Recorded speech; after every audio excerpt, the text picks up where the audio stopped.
பைரவர் துணை, நான் உங்கள் ராகவன் புகழ். இந்த ஆடியோ கால் கேளுங்க. இன்ஸ்டால வீடியோ போட்டாங்கன்னா புடிச்சிங்களாடா?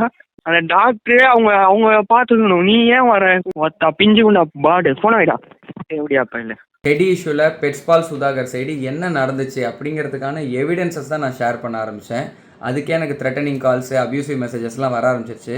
நீ எதுக்கு அவங்களுக்குலாம் வீடியோ போடுற அப்படின்லாம் மிரட்டினாங்க. அப்படி மிரட்டின ஒருத்தர் மேலே சைபர் கிரைமில் கம்ப்ளைண்ட் பண்ணுறதுக்கு முன்னாடி அட்வொகேட்டை வச்சு பேச வச்சேன். ஸ்டாக் பண்ணி அவர் நம்பர் வாங்கியிருக்கீங்க, அவர் அப்யூசிவாக பேசியிருக்கீங்க, த்ரெட்டன் பண்ணியிருக்கீங்க.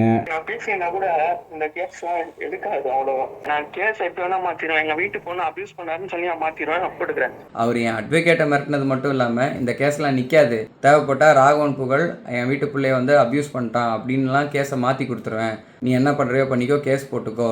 எனக்கு வந்து புசி ஆனந்த் வந்து டிஸ்டன்ட் ரிலேட்டிவ். நாங்கள் வந்து டிவி லைனில் வந்து குஷானோட தூரத்து சொந்தம்.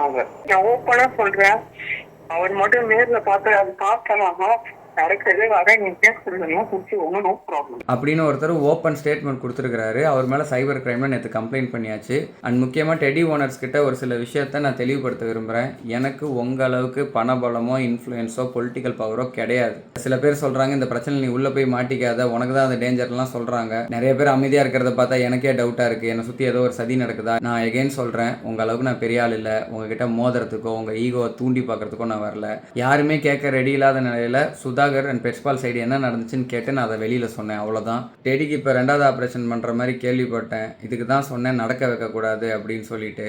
நான் டெடி மேலே அக்கறையில் தான் எல்லா விஷயத்தையும் பண்ணேன். டெடியை அடித்தவன் ஜாலியாக வெளியில் சுற்றிட்டு இருக்கிறான், அவனை விட்டுட்டு இவங்களை பிடிச்சிட்டு இருக்கீங்களா, அவனை பிடிக்க வைக்கிறதுக்கு தான் எல்லா கேள்வியும் கேட்டேன். கடைசியில் அவனை தூக்கி உள்ளே போட்டாச்சு, எஃப்ஐஆரும் போட்டாச்சு. சுதாகர் மேலேயும் நீங்கள் எஃப்ஐஆர் போட்டீங்க. உங்களோட நிலைமை, உங்களோட ஃபீலிங் எனக்கு புரியுது. பட் அதுக்காக பண்ணாததை பண்ணேன்னு சொல்லிட்டு நீங்கள் யாரையும் சொல்ல வேணாம். நான் இப்பயும் சொல்கிறேன், நீங்கள் தப்புன்னு ப்ரூவ் பண்ணுறதுக்காக நான் எதையும் பேசலை. டெடி அடித்த கோவத்தில் நீங்கள் இந்த மாதிரி பிஹேவ் பண்ணுறீங்க. உங்களுக்கு தெளிவுபடுத்துறதுக்கு தான் எல்லாமே பண்ணேன். நான் இந்த பிரச்சனை நடந்தப்போ அங்கே போய் நான் என்ன பேசினேன், என்ன விளக்கம் அவங்க கொடுத்தாங்கிற வீடியோவே இது வரைக்கும் நான் போடலை. அந்த வீடியோ தான் போடுறதுக்கு ரொம்ப நாள் வெயிட் பண்ணிட்டு இருக்கேன். அண்ட் இதுக்கு மேலேயும் என்னை யாராச்சும் த்ரெட்டன் பண்ணும் அப்படின்னு ட்ரை பண்ணீங்க அப்படின்னா, ஆடு திருடு போன மாதிரி கனவு கண்டேன். சரியா?